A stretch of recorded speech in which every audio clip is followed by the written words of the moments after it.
j'espère que tu vas bien. Aujourd'hui j'ai décidé de faire une vidéo pour t'aider à te remotiver, à te remettre un petit peu en selle par rapport à ton boulot. Ou même si tu as d'autres objectifs que professionnels, que ta propre entreprise, ça peut être une vidéo intéressante.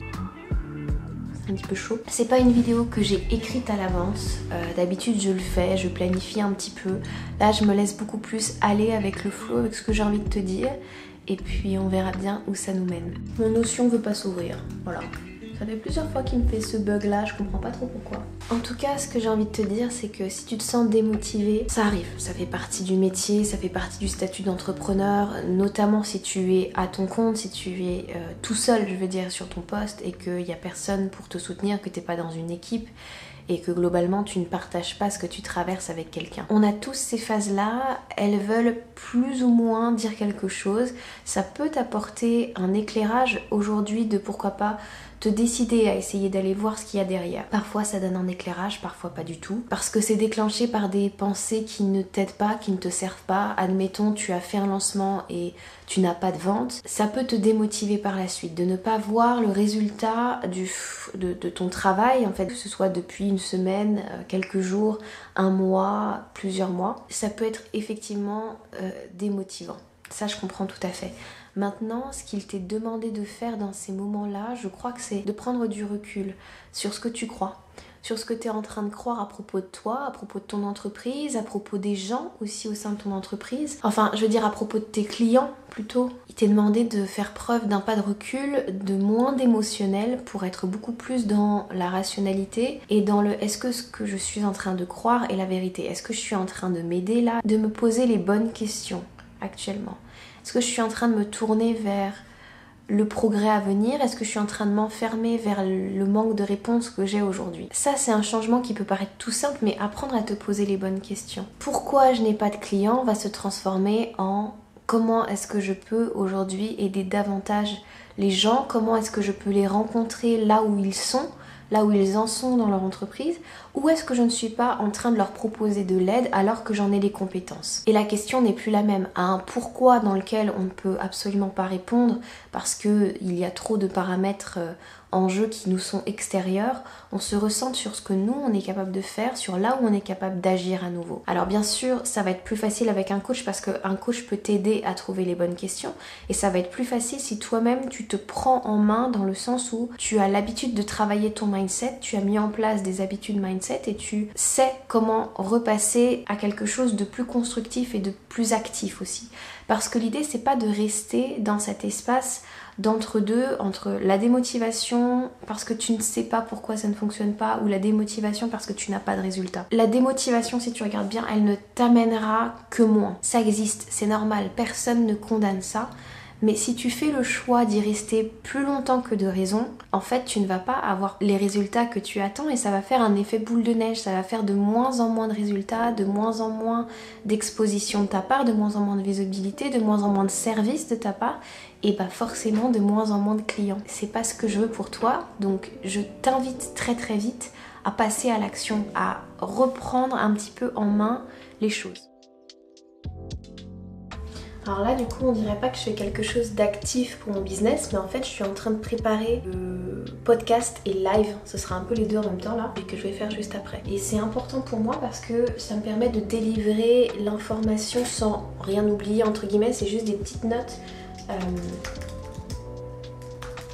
Mais je trouve que c'est assez important quelque part de le faire, ça me permet de structurer mon entreprise et donc ça, si jamais ça peut t'aider, ce qui potentiellement te démotive aussi, ça peut être, c'est pas forcément le cas parce qu'il y a tellement de cas pour lesquels on peut être démotivé, mais ça peut être de ne pas avoir une organisation qui respecte ta façon de travailler ou qui est trop souple en fonction de ce que toi tu es et de comment tu fonctionnes.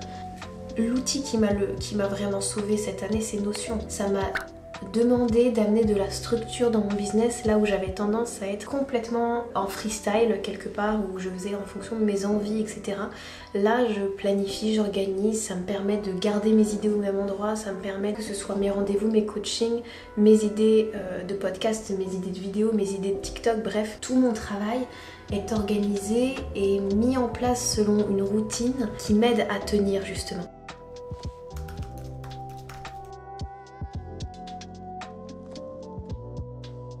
Alors là, je suis en train de m'installer parce que je vais enregistrer mon podcast et j'ai décidé de le faire en live. Donc je me connecte en même temps à Instagram, ça me demande toute une organisation, tu vas voir. Au-delà de ça, ce que je voulais en profiter pour te dire que maintenant que tu vois un petit peu les endroits où tu peux remettre soit du positif, soit revoir ta stratégie, bref, où tu vois un petit peu où est-ce qu'il y avait une problématique que tu es en train de régler, je t'invite à passer à l'action et à en profiter pour, pourquoi pas, élargir ta zone de confort ou sortir de ta zone de confort, c'est-à-dire oser quelque chose de neuf pour rencontrer de nouvelles personnes, pour élargir un petit peu ta visibilité et te permettre d'aider d'autres personnes qui ne seraient pas encore aujourd'hui dans ton cercle d'abonnés, dans ton espace. Il y a plein de choses que tu peux faire. Moi pour ma part, je sais que ce qui va vraiment me faire sortir de ma zone de confort là, c'est d'aller rencontrer des entrepreneurs montpelliéraines. L'idée c'est de le faire avec bonheur, avec plaisir, même s'il y a de l'inconfort, même s'il y a de la peur. Ça peut aussi être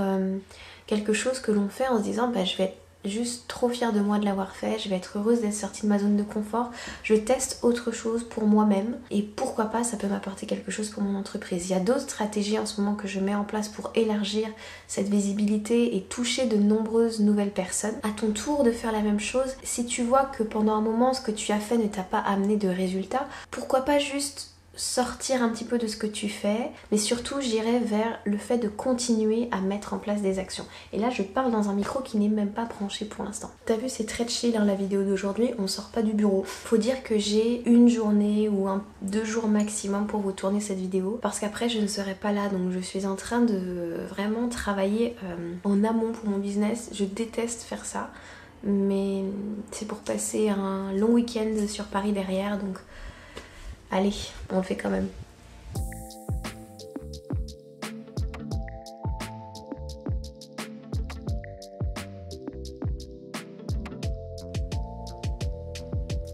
Bonjour et bienvenue.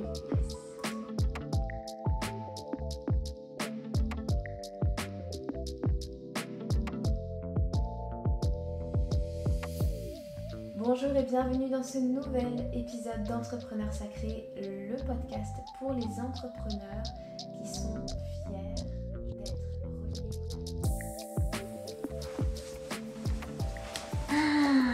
Salut tout le monde, on se retrouve le lendemain matin pour continuer à vous donner quelques conseils. J'avais envie de changer très légèrement de décor. Attendez, je vais aller chercher les sujets que je voulais aborder avec vous. Je vais être honnête avec vous, ça me manque en ce moment de faire des longues vidéos comme je faisais à un moment donné où je vous emmenais un petit peu partout avec moi. C'est juste qu'en ce moment, j'ai pas forcément le temps. Mais ce type de vidéo va revenir, des longues vidéos, des vidéos plus travaillées que là où je suis juste en face caméra, entre guillemets. J'ai 2 conseils à te donner, mais c'est des conseils qui vont ensemble. On va même faire une grande partie. En gros, le premier, c'est entoure-toi des bonnes personnes. Entoure-toi de personnes qui sont bienveillantes, de personnes qui sont positives, qui ont la niaque, qui ont envie que tu réussisses. Donc n'hésite pas à t'entourer d'entrepreneurs, n'hésite pas à rentrer dans des groupes. Fais en sorte de t'entourer de personnes qui comprennent ce que tu fais. Fais en sorte aussi de t'entourer de l'énergie des personnes qui sont positives, qui sont dynamiques, qui ont envie de te voir réussir. Ça peut être ta belle-sœur, ça peut être ton frère, ça peut être n'importe qui, mais juste n'hésite pas à leur téléphoner, n'hésite pas à leur parler et à leur proposer de t'aider à te rendre un peu plus... Voilà, n'hésite pas à t'entourer de leur énergie et de leurs bons conseils. Ensuite, la dernière chose, c'est n'hésite pas à être aidé. N'hésite pas à demander de l'aide en fait. N'hésite pas à t'engager dans un coaching ou n'hésite pas à t'engager en thérapie en fonction de tes besoins. Si tu ressens qu'il y a quelque chose qui se joue, si tu ressens qu'il y a des pensées que tu n'arrives pas à débusquer, que tu n'arrives pas à voir ta situation et que tu as besoin d'un coup de main, que ce soit en marketing, que ce soit en mindset, que ce soit en communication, dans n'importe quel domaine, tu peux trouver quelqu'un qui va t'aider, quelqu'un qui aura les réponses, quelqu'un qui va t'aider à trouver tes propres réponses aussi. Et ça, c'est le plus important. Donc vraiment, prends le temps aussi d'admettre que parfois, tout seul, on galère un peu plus en fait. Ça va te permettre d'avancer, ça va te permettre de te donner un nouveau boost aussi, que ce soit moral, de te donner entre guillemets une direction. C'est pour ça que je te disais en tout début d'épisode ici dès le départ, savoir pourquoi, commencer à comprendre ce qui se passe et trouver une nouvelle direction, trouver quelque chose que tu as vraiment envie de faire. Voilà, je vais pas te parler plus longtemps, j'ai pas grand chose d'autre à dire sur ce sujet. Je te remercie en tout cas d'être resté jusqu'au bout de cette vidéo. Je sais que c'est pas la forme que vous préférez en général, mais j'espère de tout cœur qu'elle t'aura aidé, qu'elle t'aura été utile. Et si c'est le cas, n'hésite pas à me le dire en commentaire ou à mettre un pouce vers le haut. Et puis si tu as envie qu'on travaille ensemble, bien sûr, ce serait avec grand plaisir. N'hésite pas à m'écrire sur mes réseaux sociaux, sur Instagram, sur Facebook, n'importe, mais rentrons en communication, parlons-nous et on verra ce qu'on peut faire ensemble. Là-dessus, je t'embrasse fort et je t'invite à bien prendre soin de toi dans cette période qui n'est pas forcément évidente. Ciao, ciao!